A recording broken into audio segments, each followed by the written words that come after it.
क्षण है, गौरवपूर्ण क्षण है। हमें इस बात का फक्र हो रहा है कि आज हमारी दिल्ली में भाजपा की सरकार आई है। आज का दिन जो है, आज का दिन है लोगों को धन्यवाद करने का। सरकार बनेगी, जो हमने सारी बातें कही, सारी बातें पूरे करेंगे।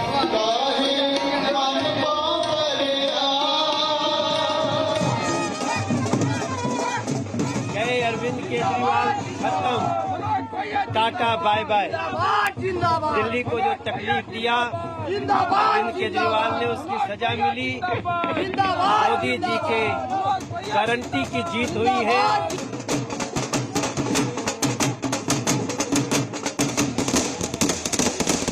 जनता का जो भी निर्णय है, जनता का जो भी फैसला है, उसे हम पूरी विनम्रता के साथ स्वीकार करते हैं। जनता का निर्णय सर माथे पर।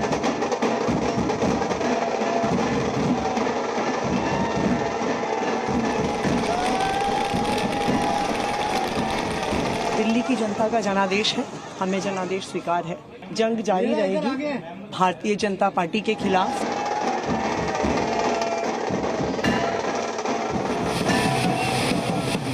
जो आज खत्म हुआ है बीजेपी के लिए। आपको दिल्ली चुनाव से जुड़ी हुई हर बड़ी खबरें बताऊंगा मैं आज। बीजेपी की जीत, आम आदमी पार्टी की हार की वजह, ये सब कुछ डिकोड होगा। इन सबसे पहले आपको आज तक आपके 10 बड़े अपडेट में बताता हूं। पहला अपडेट ये कि दिल्ली में 27 साल बाद बीजेपी ने सत्ता में वापसी कर ली है। दूसरा अपडेट ये कि 2020 में बीजेपी ने 8 सीटें जीती, 25 में 6 गुना ज्यादा सीटें जीती। आपकी पूरी की पूरी टॉप लीडरशिप है। आतिशी के अलावा सब ढेर हो गए। अरविंद केजरीवाल, मनीष सिसोदिया, सौरभ भारद्वाज, सत्येंद्र जैन सब आ रहे हैं। अरविंद केजरीवाल को बीजेपी के परवेश वर्मा ने हटाया तो दिल्ली में लगातार तीसरी बार कांग्रेस 0 पर क्लीन बोल्ड हुई है। कांग्रेस के 68 उम्मीदवारों की जमानत जब्त हुई है, यह अब तक रिपोर्ट में कहा जा रहा है। आम आदमी पार्टी ने 2015 में 67 सीटें हासिल की, 2020 में 62 सीटें हासिल की और इस बार 22 सीटों पर सिमट गई। 2 सीट पर आप से बीजेपी की सहयोगी जेडीयू और एलजेपी हारी। और अब से थोड़ी देर बाद प्रधानमंत्री नरेंद्र मोदी बीजेपी ऑफिस पहुंचेंगे और वहां से जोशीले अंदाज में जोश भरे कार्यकर्ताओं को संबोधित करेंगे।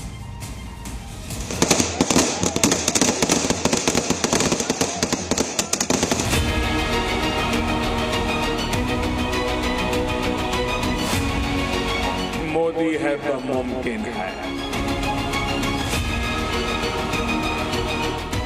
दिल्ली की सियासी फिजा में जो बदलाव आया है वो अप्रत्याशित है, ऐतिहासिक है, चमत्कारिक है।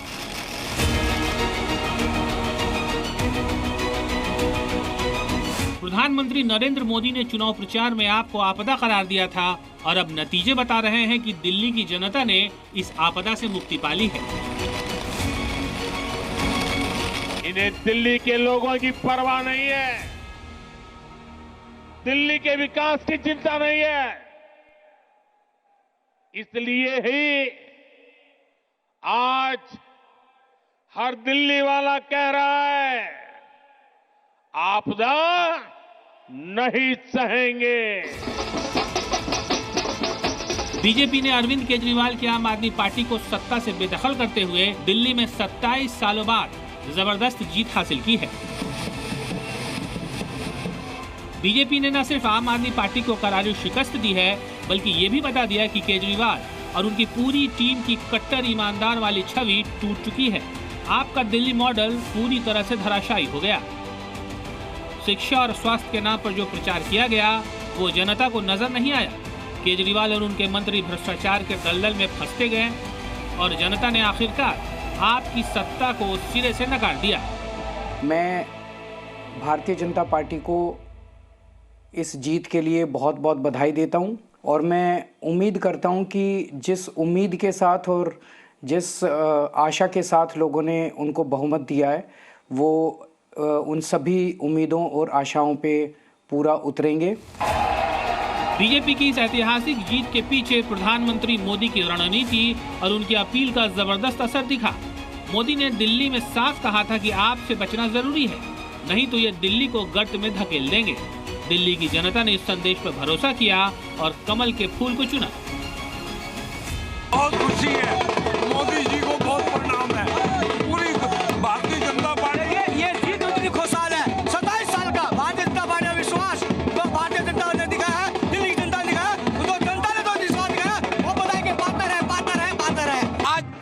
जीत के लिए दिल्ली के हेडक्वार्टर भाजपा में पहुंचे। ये हमारे लिए जो क्षण है, गौरवपूर्ण क्षण है। हमें इस बात का फक्र हो रहा है कि आज हमारी दिल्ली में भाजपा की सरकार आई है। बीजेपी ने जमीनी स्तर पर बेहतरीन रणनीति बनाई, मजबूत उम्मीदवार, आक्रामक प्रचार और आपकी नाकामियों को उजागर करने पर बीजेपी ने सटीक पॉलिसी बनाई, जिसके नतीजे के तौर पर यह ऐतिहासिक जीत मिली।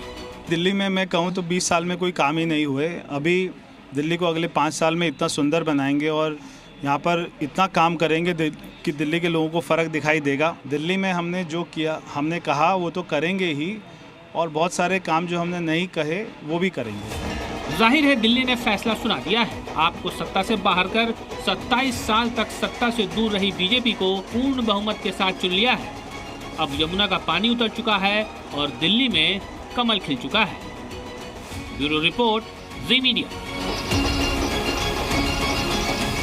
आम आदमी पार्टी के संयोजक और दिल्ली के पूर्व मुख्यमंत्री अरविंद केजरीवाल की आतिशी पारी आखिरकार खत्म हुई।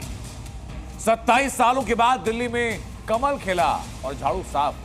लेकिन अरविंद केजरीवाल की हार की बड़ी वजह क्या रही, ये समझना भी जरूरी है। दिल्ली में आम आदमी पार्टी की हार के 5 बड़े फैक्टर क्या हैं, वो दिखाता हूं। पहला फैक्टर, जो आम आदमी पार्टी दिल्ली में साफ पानी सप्लाई का वादा कर सत्ता में आई, पूरा नहीं कर पाई। जगह जगह गंदे पानी की सप्लाई से जनता परेशान हुई, सरकार के प्रति गुस्सा बढ़ा। दूसरा फैक्टर, पोल्यूशन। अरविंद केजरीवाल सरकार ने यमुना को साफ करने के बड़े दावे किए, लेकिन नदी में झाग और गंदगी बढ़ती चली गई। साथ ही दिल्ली के वायु प्रदूषण से भी जनता को राहत नहीं मिली। तीसरा, करप्शन। आपने अपनी पहचान कट्टर ईमानदार के रूप में बनाई, लेकिन शराब घोटाले में केजरीवाल के साथ उनकी पूरी पार्टी गिरी, जिससे विश्वसनीयता खत्म हुई। चौथा फैक्टर, पब्लिक इंटरेस्ट से जुड़े मुद्दे। दिल्ली की सड़कों की हालत खस्ता हुई, कूड़े के ढेर बढ़ते रहे, ट्रैफिक की समस्या का कोई समाधान नहीं। और पांचवा फैक्टर, एंटी इनकम्पेंसी। पार्टी के भीतर कलह देखने को मिली। कई नेताओं ने आपका साथ छोड़ा, जिससे पार्टी की पकड़ और कमजोर होती चली। आना है, झाड़ू पे बटन दबाना है, 5 फरवरी को, ठीक है। अरविंद केजरीवाल को फिर दिल्ली का सीएम बनाना है, 5 फरवरी को, ठीक है। कह देना हमारा केजरीवाल जादूगर है। 10 साल पहले केजरीवाल सरकार जब आई थी तो दिल्ली वालों से कई बड़े वादे किए थे, मगर 10 साल तक सत्ता में रहने के बावजूद भी उनमें से ज्यादातर वादे पूरा नहीं कर पाए और लगातार दिल्ली की जनता से समय मांगते रहे। मैं नरेंद्र मोदी जी को कहना चाहता हूं, मोदी जी इस जन्म में तो आप हमको नहीं हरा सकते दिल्ली के अंदर आम आदमी पार्टी को। 2025 तो छोड़ो, 2050 का चुनाव भी दिल्ली में नहीं जीत पाओगे, यही आवाज। जिन वादों को पूरा कर पाने में केजरीवाल फेल हुए, उनमें यमुना की सफाई, प्रदूषण से मुक्ति, 24 घंटे साफ पानी, कूड़े के ढेर से मुक्ति, सड़कों पर गंदगी, सीवर की समस्या, महिलाओं को सुरक्षा। हमने कहा था यमुना साफ करेंगे, इसके लिए हमारे पास फंड भी है और इसके लिए हमारे पास पूरा प्लान भी है। हर घर में 24 घंटे पानी का इंतजाम करेंगे और साफ पानी का इंतजाम करेंगे। सरकार बनी तो 2100 रुपए हर महिला को हर महीने देंगे। आज मैं आपको इन वादों के दम पर अरविंद केजरीवाल ने दिल्ली की सत्ता तो हासिल कर ली, लेकिन उनके दावे धरे के धरे रह गए। ना तो यमुना साफ हुई और ना ही लोगों को पीने का पानी मिला। गर्मी के दिनों में तो हालात इतने बिगड़ गए कि टैंकर माफिया के आगे केजरीवाल सरकार ने घुटने टेक दिए। जनता एक एक बूंद पानी के लिए तरसती दिखी। टैंकर्स के पीछे लोगों की लंबी कतारें नजर आई, जिसके बाद जनता ने बता दिया कि वही जनार्दन है।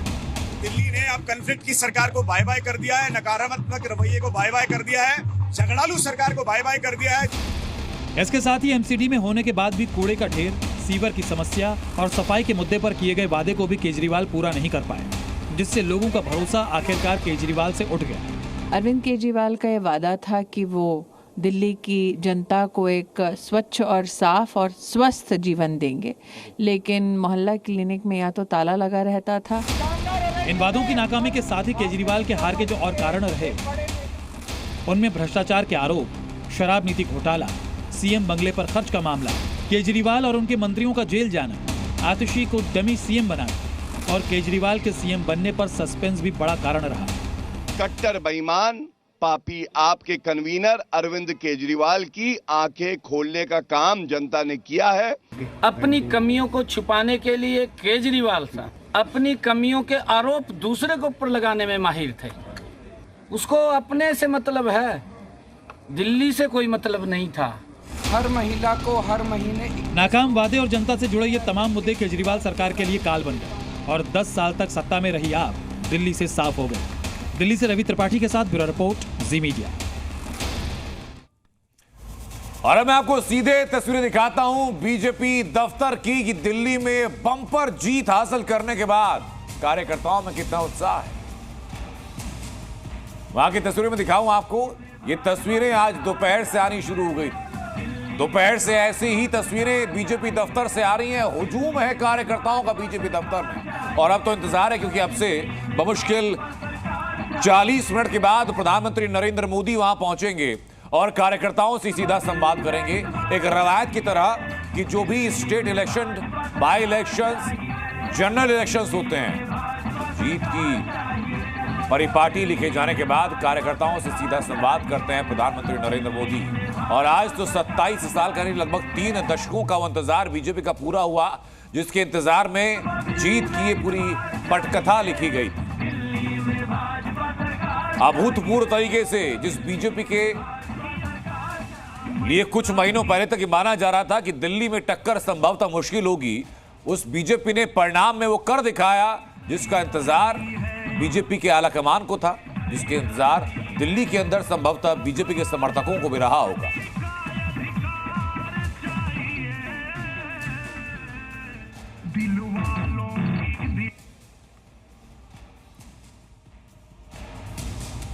तो बीजेपी की जीत तो तय हो चुकी है। अब इसके आगे की कहानी, किस जीत का सेहरा किसके सिर बंधेगा, सिरमौर कौन होगा सरकार का। कई नाम सामने आ रहे हैं, सामने से खारिज हो रहे हैं, लेकिन इसी के साथ मैं आपको एक रिपोर्ट दिखाता हूं। वो रिपोर्ट आपको पूरा डिकोड करेगी कि दिल्ली के सीएम की रेस में कौन कौन से चेहरे आगे हैं और क्यों वो चेहरे कंसिडर किए जा रहे हैं।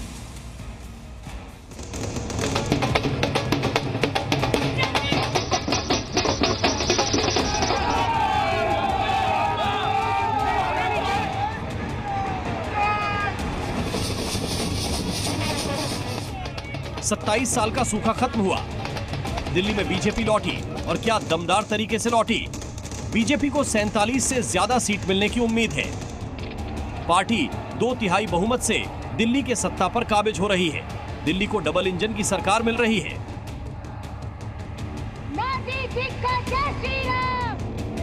सूत्रों के हवाले से खबर है कि दिल्ली में कुल 6 ऐसे चेहरे हैं जो सीएम की रेस में शामिल हैं, जिसमें सबसे पहले नाम आता है नई दिल्ली सीट पर केजरीवाल को सियासी मात देने वाले परवेश वर्मा की। दूसरा नाम है विजेंद्र गुप्ता। तीसरा नाम है दिल्ली प्रदेश अध्यक्ष वीरेंद्र सचदेवा की। पूर्वांचल चेहरा मनोज तिवारी और सतीश उपाध्याय। हालांकि सीएम कौन होगा, इस पर सबने चुप्पी साध ली है। कोई दावा नहीं कर रहा, कोई रेस में खुद को नहीं मान रहा। मान भी रहा है तो सार्वजनिक बयानबाजी से कन्नी काट रहा है। जैसे हमने कहा था एसआईटी का गठन होगा और वो सारे काम होंगे जो भी उसमें कल्प्रिट होंगे, मगर इनके साथ साथ हमें बहुत सारे डेवलपमेंट के काम करने हैं। तो बहुत सारे काम करने हैं। दिल्ली के लोगों को ये विश्वास दिलाना है कि जैसा हम कहते थे कि मोदी जी का विजन आएगा, मोदी जी का साथ आएगा, अगर अरविंद केजरीवाल जी भी चाहते तो मोदी जी के साथ में काम कर सकते थे। बीजेपी में परंपरा के मुताबिक वैसे को विधायक दल ही सीएम के नाम पर महर लगाता रहा है, लेकिन इस पर अंतिम फैसला हमेशा ही पीएम मोदी लेते रहे हैं। हालांकि राजनीतिक जानकारों का दावा है कि रेस में सबसे आगे परवेश वर्मा चल रहे हैं। पार्टी इन्हें बतौर सीएम दिल्ली का ताज सौंप सकती है। केजरीवाल को सियासी मात देने के बाद इनका दावा प्रबल भी हो गया है। ब्यूरो रिपोर्ट, जी मीडिया। तो दिल्ली विधानसभा चुनाव के नतीजे बता रहे हैं कि भारतीय जनता पार्टी ने जबरदस्त बहुमत के साथ 27 साल बाद वापसी कर ली, तो दूसरी तरफ अरविंद केजरीवाल की आम आदमी पार्टी को करारी हार का सामना करना पड़ा। लेकिन इस हार का जिम्मेदार कौन है? जानकार बताते हैं कि आपको कांग्रेस ने हरा दिया, क्योंकि अगर कांग्रेस और आप साथ मिलकर लड़ते तो नतीजा कुछ और। केजरीवाल जी ने भ्रष्टाचार मिटाया क्या? वो अपनी पार्टी को बचाने की कोशिश कर रहे हैं, मैं देश को बचाने की कोशिश कर रहा हूं। केजरीवाल जी जो भी मन में आता है कह देते हैं। कांग्रेस का तो दिल्ली में कुछ बचा ही नहीं है। 5 साल हो गए, आज तक केजरीवाल जी ने यमुना का पानी नहीं पिया है।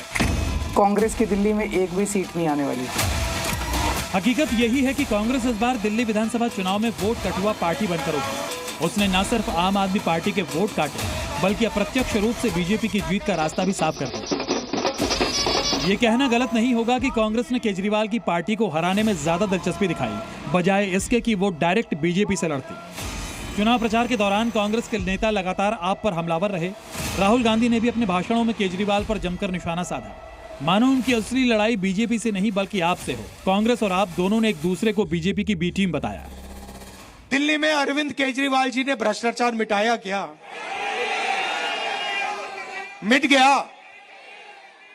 तो जैसे प्रचार नरेंद्र मोदी जी करते हैं मीडिया का, झूठे वायदे, एक के बाद एक झूठे वायदे, वैसे ही स्ट्रेटेजी केजरीवाल जी की है।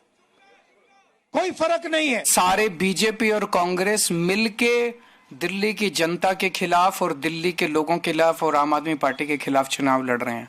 अब इसमें कोई शक नहीं रह गया, कोई गुंजाइश नहीं रह गई है। जो पर्दे के पीछे का गठबंधन था, इस बार वो दिल्ली के चुनाव में पर्दा उठ गया। अब सवाल ये उठता है कि कांग्रेस ने आखिर आम आदमी पार्टी के खिलाफ इतनी आक्रामक रणनीति क्यों अपनाई? कांग्रेस खुद को बीजेपी का प्रतिद्वंदी मानने की बजाय आम आदमी पार्टी के खिलाफ ही उतर गई। नतीजा ये हुआ कि कांग्रेस ने आपको नुकसान पहुंचाया और इससे बीजेपी की जीत की राह आसान हो गई। हम ऐसा क्यों कह रहे हैं, इसे ऐसे समझिए कि नई दिल्ली सीट से अरविंद केजरीवाल 4089 वोट से हार गए, जबकि कांग्रेस के संदीप दीक्षित को 4568 वोट मिले। जंगपुरा से मनीष सिसोदिया 675 वोट से हार गए, जबकि कांग्रेस के फरहाद को 7350 वोट मिले। वहीं ग्रेटर कैलाश से सौरभ भारद्वाज 3188 वोट से चुनाव हार गए, जबकि कांग्रेस के गर्वित को 6711 वोट मिले। यानी अगर कांग्रेस और आपने एकजुट होकर चुनाव लड़ा होता तो समीकरण पूरी तरह से बदल सकते थे और बीजेपी को टक्कर दी जा सकती थी। दिल्ली में विपक्षी वोट बढ़ गए, जिससे बीजेपी को फायदा मिला। कांग्रेस ने जो वोट हासिल किए वो सीधे आम आदमी पार्टी के वोट बैंक से कटे, जिससे बीजेपी को सीधी बढ़त मिल गई। दिल्ली के चुनावी नतीजे यही बताते हैं कि कांग्रेस ने अपनी रणनीति से खुद को तो कमजोर किया ही, इसके साथ साथ आम आदमी पार्टी को भी डुबो दिया। फिलहाल पॉलिटिकल कॉरिडोर में ऐसा कहा जा रहा है कि कांग्रेस की वजह से आप हारी और कांग्रेस की वजह से बीजेपी ने 27 साल बाद दिल्ली में। ब्यूरो रिपोर्ट, जी मीडिया।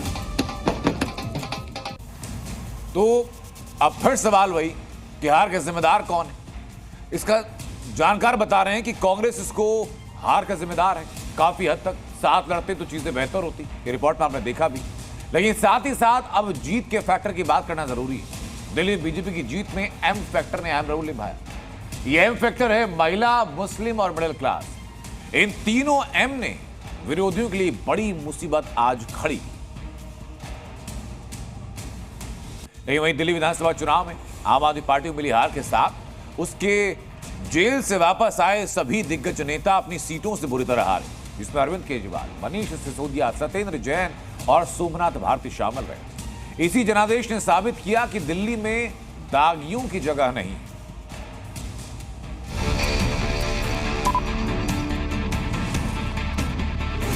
दिल्ली में आम आदमी पार्टी के नेताओं पर लगे घोटालों के दाग ऐसे भारी पड़े कि न सिर्फ दिल्ली में बड़े अंतर से हारी, बल्कि आपके जिन नेताओं पर भ्रष्टाचार के आरोप लगे वो अपनी सीट तक नहीं बचा पाए। दिल्ली सरकार में सीएम, डिप्टी सीएम और मंत्री रहे ये चारों नेता शराब नीति घोटाले में ऐसा फंसे कि तिहाड़ की सलाखों के पीछे लंबा वक्त बिताना पड़ा। और जब वो जमानत पर बाहर आए तो चुनावी नतीजों ने नेताओं के पैरों के नीचे से जमीन खिसका दी।